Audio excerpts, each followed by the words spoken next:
There is still no more evidence to support President Trump's latest unfounded claim that President Obama wiretapped him than there was the moment he made it on Saturday morning. There is, however, a full-blown firestorm raging over it right now in Washington, and we'll bring you the very latest on that in just a moment. First, though, the genesis of the claim that prompted FBI Director James Comey to go so far as to ask the Justice Department to actually refute it over the weekend. Just think about that for a moment. The nation's top lawman asking, in essence, for a public denunciation of the sitting president of the United States. That's where we are tonight. Let's just take a moment, though, to look at how we got here. Saturday morning, the president is at Mar-a-Lago, according to the Washington Post, still steaming over his White House staff and Attorney General Jeff Sessions for accusing himself from any investigation involving Russia and the Justice Department. So at 6:35 a.m., he tweets, quote, "Terrible. Just found out that President Obama had my wires tapped in Trump Tower just before the victory. Nothing found. This is McCarthyism." Then at 6:52, "I bet a good lawyer can make a great case out of the fact that President Obama was tapping my phones in October just prior to the election." And then just after 7 a.m., "How low has President Obama gone to tap my phones during the very sacred election process? This is Nixon Watergate, bad or sick guy." Finally, after accusing the 44th president of the United States of perhaps the worst crime since Watergate, President Trump tweets again, this time attacking Arnold Schwarzenegger and once again mentioning the ratings of the TV show The Apprentice. Anyway, later on Saturday, the White House, apparently caught by surprise by the president's tweets, demands a congressional investigation of the threat to the Republic thing, not the ratings of The Apprentice.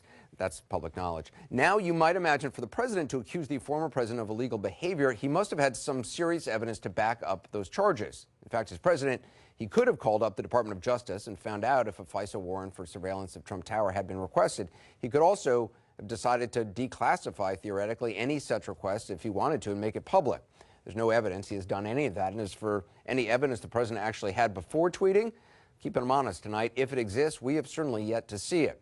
His information appears to come from conservative radio hosts and websites, and the basis for their story, as yet unverified reporting from the BBC, The Guardian, and a new British website called Heat Street on Obama administration efforts last year to get court permission to monitor 4 Trump team members suspected of irregular contact with Russia. Now, that reporting has so far not been matched by U.S. news organizations with prior good contacts in the intelligence community.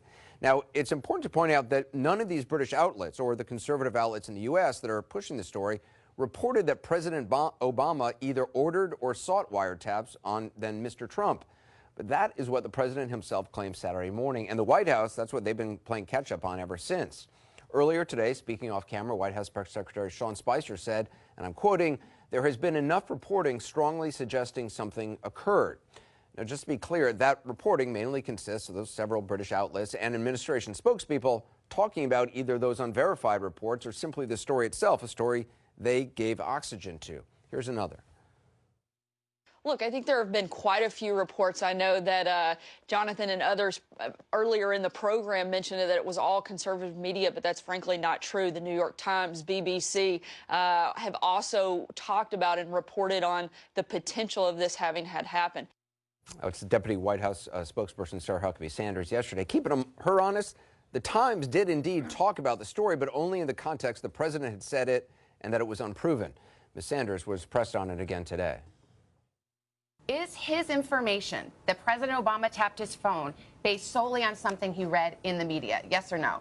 Look, I haven't had the chance to have the conversation directly with the president, and he's at a much higher classification than I am, so he may have access to documents that I don't know about, but I do know that we take this very seriously, and we think it should be thoroughly reviewed and investigated, and we're asking Congress to do their job. Well, former intelligence officials have come forward to deny that there was wiretapping, including the last director of national intelligence, James Clapper, who would have had knowledge of any court request that would be needed to wiretap then candidate Trump or his campaign. This is certainly not the first time, we should point out, that Mr. Trump has trafficked in unsubstantiated claims or outright falsehoods.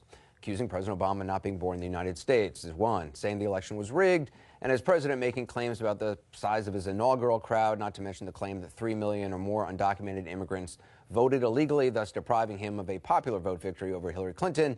On that one, he said he was going to launch an investigation into that whopper of a story, but we have not heard anything about that investigation in quite a while.